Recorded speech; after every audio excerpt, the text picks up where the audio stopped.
Bonjour, voici une capsule portant sur l'aire totale d'une pyramide. Donc, on va calculer l'aire d'une pyramide en additionnant l'aire de sa base à l'aire de ses faces latérales. C'est donc dire que pour l'aire totale, on va faire l'aire de la base plus l'aire latérale. Il faut faire attention quand on a un polygone régulier comme base de notre pyramide, il va y avoir deux apothèmes dans notre pyramide, soit l'apothème de la base qui est sur la base, puis l'apothème de la pyramide qui est sur la face latérale. Donc ça va être vraiment important de porter attention à cette information. Donc ici, on nous dit quelle est l'aire totale de cette pyramide. Donc dans un premier temps, avant de choisir nos formules, il faut analyser notre pyramide. Donc dans un premier temps, pour la base, on a un pentagone qui est régulier. Donc on a pour le pentagone la mesure du côté. Puis, on a le 3,44 qui est l'apothème de la base. Moi, j'aime bien mettre un petit B pour différencier avec l'apothème de la pyramide. Par la suite, comme on a un polygone régulier comme base, on va pouvoir prendre la formule générale pour les faces latérales. Donc, on a besoin du périmètre de la base qu'on va pouvoir trouver avec le 5 cm. Puis, on a besoin de l'apothème de la pyramide qui sera le 8 cm. Donc, on y va. Je vais faire l'aire de la base pour commencer. Donc, pour faire l'aire de la base, c'est n fois c fois a divisé par 2 parce que c'est l'aire d'un polygone régulier. On va donc faire 5 fois 5 fois 3,44 divisé par 2, ce qui donne 43 cm². Par la suite, on va calculer l'aire latérale de la pyramide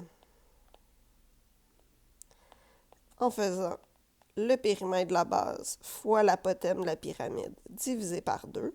Donc, le périmètre de la base, ça va être 5 fois le 5 cm fois l'apothème de la pyramide qui est 8 divisé par 2 pour l'aire latérale 100 cm², ce qui me permet d'arriver à l'aire totale.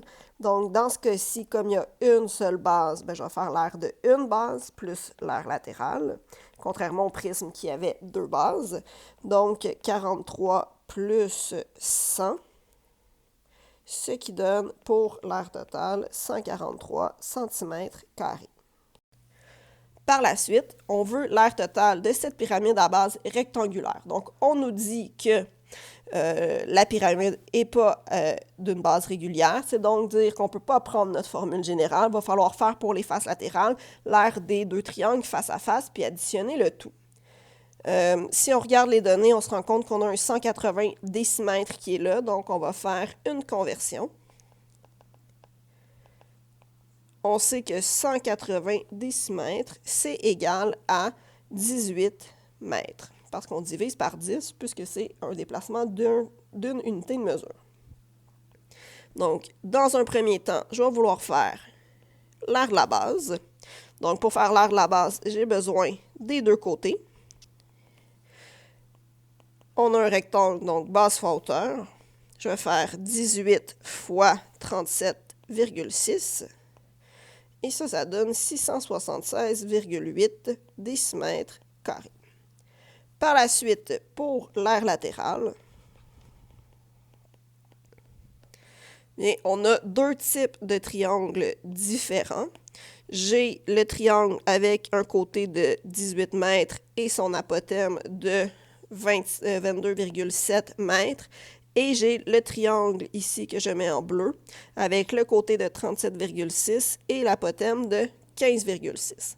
Donc, quand je vais faire l'aire latérale, je vais prendre deux fois l'aire du triangle 1 plus deux fois l'aire du triangle 2. Bien évidemment, vous n'avez pas besoin de mettre des couleurs comme ça, c'est vraiment juste pour vous aider à mieux comprendre.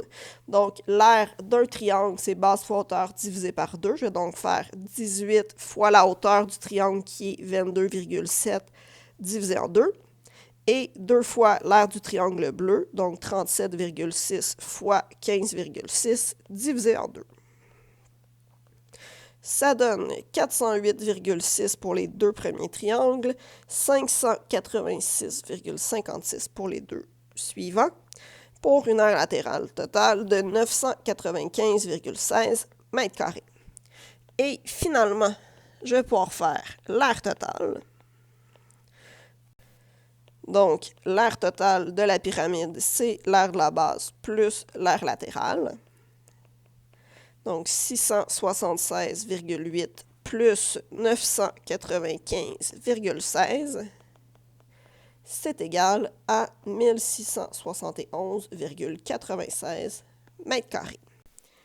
Et avant de terminer, je constate que j'ai écrit décimètres carrés à la place de mètres carrés. Donc, on va juste faire la petite modification. Merci!